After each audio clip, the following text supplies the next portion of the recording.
Hello and welcome to a new video. Today we're gonna take a look at the Incineroar with the Darkest Lariat. Not the moves that you actually see on the screen right now for this Incineroar. As you see on the right side, I think we have double kick on this.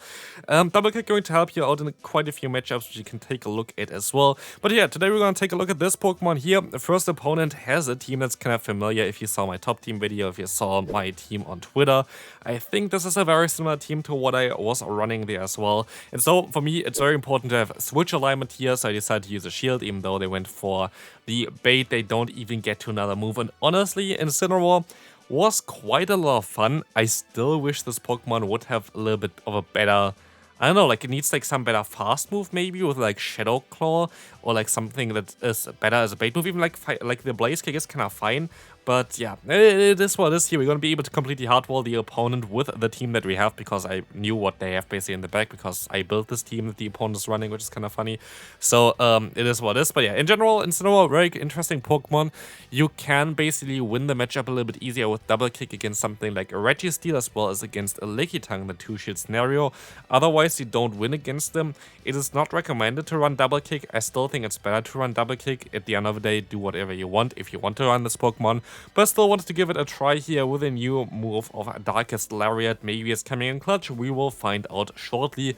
Here, this first game is kind of over already since the beginning, because I knew what the team was, and so we can move on to the next opponent. Let's see if the next one is going to be a little bit more interesting. We're going to have a lead of Empoleon against our Gligar, which is a fairly neutral matchup. Issue now is that the opponent is going to outspeed me usually, so we're kind of relying on some baits in order to gain some extra energy over them, as yeah, in general they would be able to get to their moves a little bit faster than I would get to the dig. And so I'm going to go for the Aerial Ace bait. The opponent's going to fall for it, but they can still reach the next charge move in time, and as they're going to clearly win CMP tie against me, I'm forced to overfarm by a little bit. But I expect that they're not going to use a shield next, so I decided to go for the dig straight away. This is going to now connect, knock them out, and we can see what is coming back in. It's going to be a Dragonair. As we can only go for one charge move, we're going to go for the hard-hitting dig, which is going to allow us to get the shield from the opponent back. And so we basically just regained switch alignment here with the same amount of shields than the opponent. But they're going to have a Dragonair here. Dragonair is going to be a little bit of a scary Pokemon, having next to Awkward here against my Pokemon in the back, going to be tricky. But they're swapping out into a Trevenant, which is really bad for me because Body Slam is double resisted. But now it's showtime for Incineroar. We can farm up a lot of energy here, but as you can see, Incineroar is pretty squishy, so a Shadow Ball is going to two-shot us, and so we can only overfarm by quite a bit here. We're still one fast move away before we can go for a double Blast Burn, but it's going to be fine. First Blast Burn coming through, boom, and knocking out the first one. Second one is enough to knock out a Dragon. It is, and we can win this game with a nice sweep. Next opponent, let's find out what they can do here. We're going to have the lead of Dragonair, a lead that's actually kind of fairly fine for us, as the Dragonair is going to be kind of neutral. What I have to say about the team is, I would not recommend you at the current meta to run something that is double weak in the back against fighting type Pokemon. One of the most common teams, I don't know if they're all going to be in here, because like I cut off some battles as well, and I cut off also quite a few losses with this team. Like I would not recommend you Incineroar in general in the Open Great League.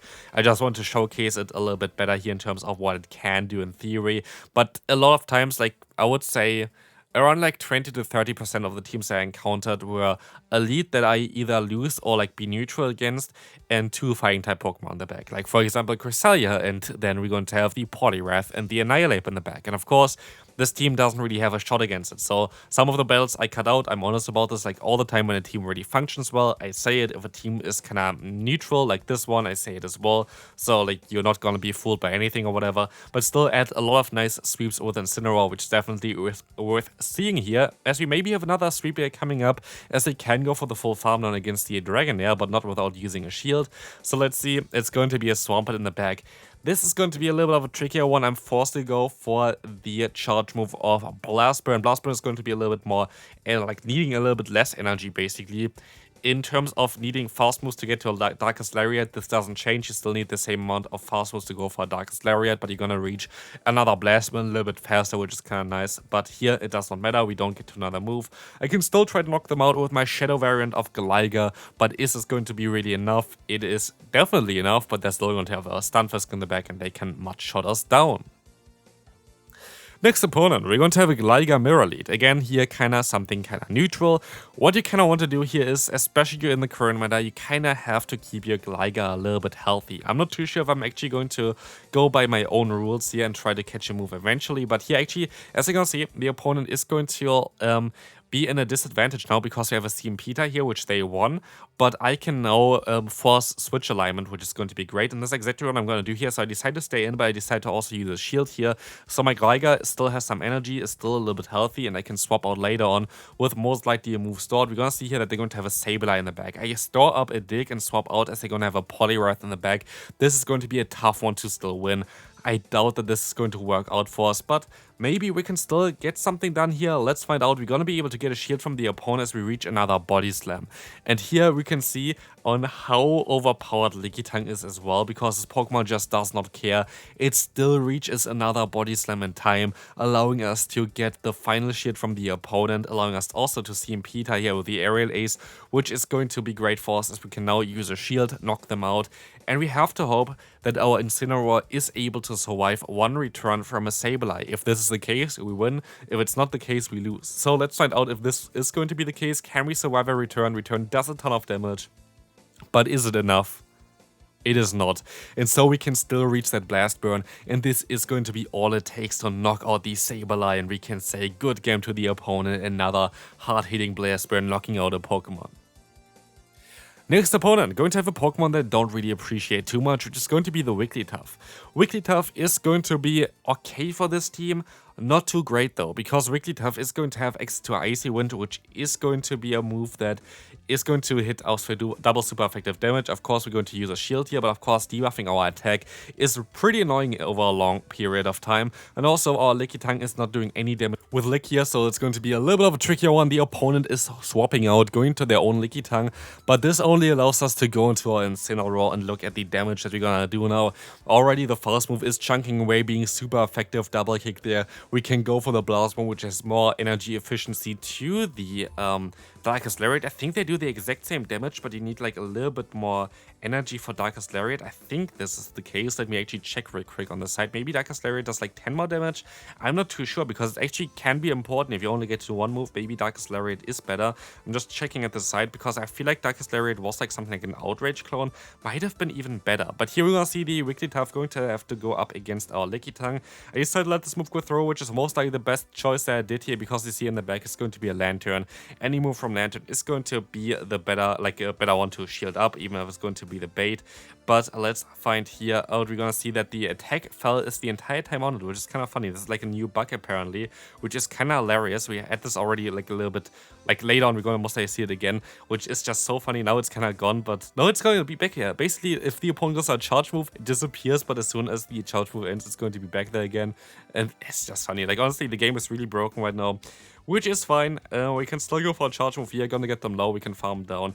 And with this, we're going to be able to go ahead and go for the Body Slam. And actually, Blast Burn is doing 10 less damage total, so if you only can get to one charge move, it is better to go for Darkest Lariat. General, the energy efficiency though is going to be better for Blast Burn though. Blast Burn is going to be 110 damage or 50 energy, having a damage per energy count of 2.2, while Darkest Lariat is 120 for 60, which is a straight up 2 damage per energy. So here we're gonna see again like an issue against Lurk and Rocket here as well. A very good player, of course, like a very skilled player, already won a regional and is basically at every tournament. We're going to see that they're going to have a lead that was kind of neutral. Our backline is kind of decent against the lead, so we decided to swap out. Here they're waiting out, which is actually, I feel like, better for me than for him, but it is what it is. And honestly, if I knew what they had in the back, maybe I would have played it a little bit differently and would just let this move go through, because they were actually kind of weak against Incineroar. They swap out immediately into the Empoleon. If I just had another extra shield, I think we would have been able to farm all the way down. And if we can farm them all the way down, we would have had some nice Darkest Lariat damage against the Cresselia. But as you're gonna see here, as we don't have the extra shield, we are not going to even able to get to another Blast Burn. And so I'm still not giving up here, just also because I know this player and so I kind of want to play this one out. I still can go for the full farm with Gligar, of course. We are kind of in a very tough spot, especially as the opponent still has the shield left. And so, yeah, I can let this next move go through, but kind of unfortunate that I had to use this extra shield there. Save swapping Lickitung in the current meta seems to be a little bit too risky for me as well, so would not really recommend it to you. Here they can still go for a Grass Knot, good game there, but we can move on into the next battle. Gligar against Gligar. Exactly what you kind of want to see here as well. It's going to be fine for you as long as you can get some damage onto them, because then later on you're going to be okay for this as well. We're going to see we can get some damage onto them. They can get some damage onto me, but I'm going to try to catch the next move onto my Lickitung. Lickitung can take those aerial aces way easier, and Lickitung is going to take this aerial ace very easily as well, as this is coming through here right now, going to not do as much damage, and they're swapping out into their Talonflame, a double flying line, which is interesting.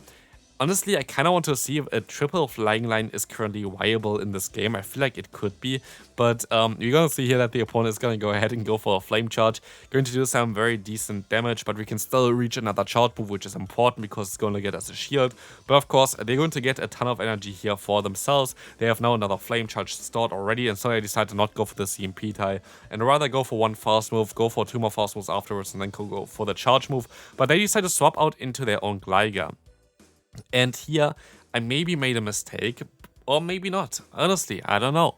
Because what we see here is that they're going to have a charger bug in the back. Spoiler alert, we're going to see it. And I could have went for the aerial ace. If I went for the aerial ace, I maybe would have been able to reach another move against the opponent's Talonflame, but I still get the shield here.